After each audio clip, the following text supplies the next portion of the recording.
It's time for Recipe of the Day.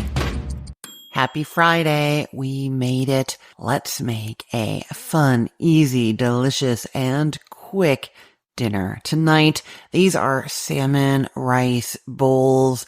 The flavors are Asian inspired, although each person can customize their own bowl, and they are ready in under 25 minutes start to finish. Basically, you get your rice cooking if you're using white rice. By the time it's done, everything else is going to be done too. You can, of course, use leftover rice, or you could do a different grain or carb like quinoa or farro, or you could do this just like a salad.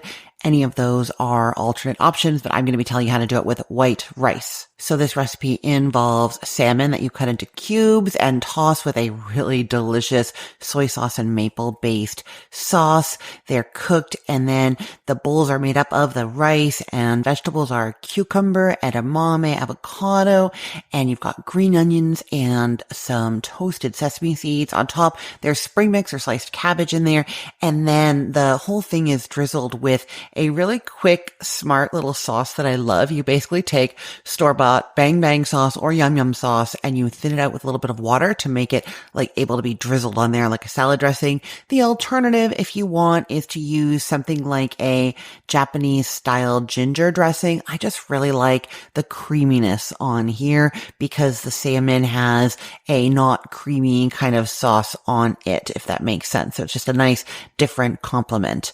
Okay, I'm going to tell you in terms of the kind of salmon that you're using here. You can use fresh or frozen salmon. If it's frozen, you're going to thaw it before you get started. Ideally, you want a piece of salmon that's at least an inch thick so that you can make nice, even 1-inch cubes. And it's best if they're kind of like an even thickness throughout so that all of your pieces will have the same cook time. But I know that's difficult with salmon. Usually one side is a little bit thinner than the other. That's going to be okay. Now, you know that I am obsessed with crispy salmon skin. I have that air fryer crispy salmon skin recipe, the broiled crispy salmon skin recipe. I love it. It's like bacon. But in this case, the salmon is not cooking for very long because the pieces are small, and that skin is not going to get crispy. So I recommend that you either buy skinless salmon here or take the skin off. And you know what? If you take the skin off, you can head over to my air fryer crispy skin salmon recipe and see how to make that skin crispy. I just realized that if you crisp that up separately, you could kind of like crumble it over the top of these bowls before serving for a little bit of amazing crunch.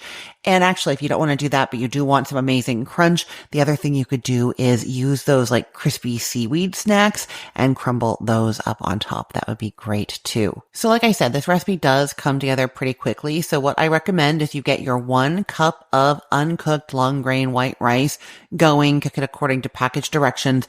If you're using a brown rice or another like longer cooking rice, you'll have a little bit more time because you can't eat until the rice is cooked, and that takes longer. But yes, you're going to get your rice cooking, and then you're going to get everything else kind of ready because it's going to be so quick. So this is where you're going to get 1/4 cup of your store-bought bang bang sauce or yum yum sauce, and you're going to thin it out with 1 to 2 tablespoons of water just until it's as thin as a salad dressing.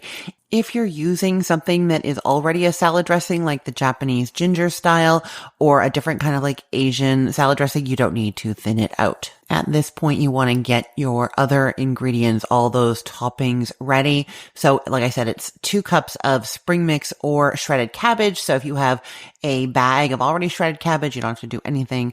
But if you are doing your own, you're going to want to core the cabbage and slice 2 cups of it. You need 2 avocados, peeled, pitted, and chopped, 2 cups of sliced cucumber, and then a cup of frozen shelled edamame that you're thawing. You could just put those in some warm water and they will thaw. And then a 1/4 cup of chopped green onion and 2 teaspoons of toasted sesame seeds. I always have a little jar of toasted sesame seeds by my stove because I love them so much. I add them to a bunch of things, even like morning cereal. It adds like a really nice toasty flavor to that.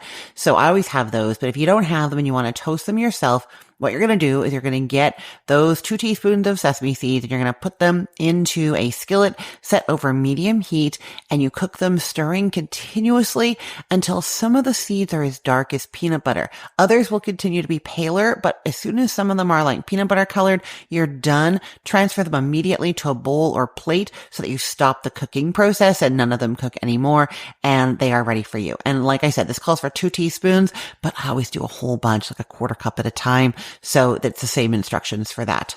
Okay, if all of your toppings are ready, then you're going to make the sauce for the salmon. That is a tablespoon of toasted sesame oil, 2 tablespoons of soy sauce, 2 tablespoons of maple syrup or honey, 2 tablespoons of Dijon mustard, or you can use any kind of mustard that you like the flavor of, just nothing grainy because we don't want little like gritty bits in here.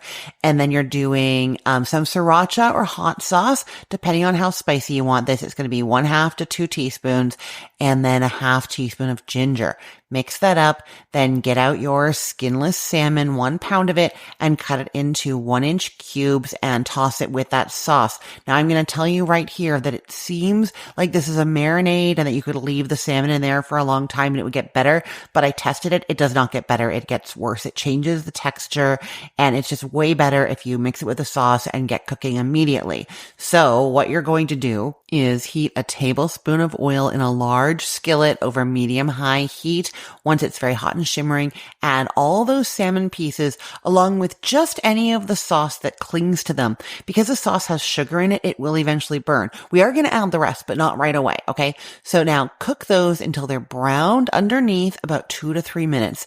Then use a rubber spatula and scrape any of the sauce that's still in the bowl onto the salmon, turn the salmon pieces in it to coat them, and then position them with the unbrowned side or an unbrowned side facing down and cook until they're browned underneath and until they've reached your desired doneness inside. It's going to take 1 to 3 minutes depending. Now, what I'm going to tell you is that salmon is flaky, as you know, when it's fully cooked. And so if you cook it all the way through, they're going to kind of flake apart a little bit more and not be nice like salmon cube bites. And so I tend to undercook them a little bit, sort of like medium, so they're still like a little bit, I want to say like translucent in the middle. They're not fully flaky. Now, having said that, that goes counter to the USDA's recommendation that all fish and shellfish be cooked to a minimum of 145 degrees Fahrenheit. So I guess what I'm saying is you should follow the USDA's recommendation for sure, and especially if you have any health concerns, immunocompromised, pregnancy, anything like that, you should follow that recommendation. But if you want to do what I do, that's kind of like at your own risk. It is going to make them less flaky and hold their shape better. And, I do like some like medium cooked salmon sometimes. So I'm leaving that up to you. Once it is at its desired doneness, you're going to transfer the salmon from the skillet to a large plate and let it rest for 5 minutes. That actually also helps the salmon firm up just a little bit so it doesn't flake apart as easily. Now, I'm talking about this not having it flake apart thing. It really doesn't matter. It's going to taste just as good. I just like how those chunks of salmon, the squares, look with their kind of like browned edges. You can see all those browned layers. But really, if they're flaking apart, it is still deliciously flavored salmon. Okay, so now your salmon is resting, all of your ingredients are prepped, your salad dressing sauce is ready, your rice should be done. You're going to divide that rice among 4 large soup bowls, top each with a quarter of the spring mix of the avocado, the cucumber, and the thawed and drained edamame, and then add 1/4 of the salmon to each of those 4 portions. Drizzle each serving with a tablespoon of your thinned out bang bang sauce, and sprinkle with the green onions. We did 1/4 cup chopped, so that's going to be about a tablespoon per serving.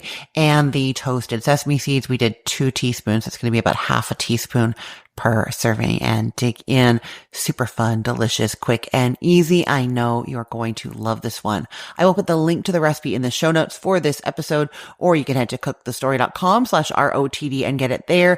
Everything there is arranged by date, so it's helpful to know that today is March 28th of 2025. If you enjoy this podcast, make sure you have left a rating and review where you listen if it's possible. Not all apps that have podcasts have a place to rate and review. Apple Podcasts definitely does though, and so does Spotify. So if you haven't already, head to one of those two. You can do it even if you don't have an iPhone. You can go to Apple Podcasts on like a desktop. Anyhow, go and do that. Leave a comment and a rating.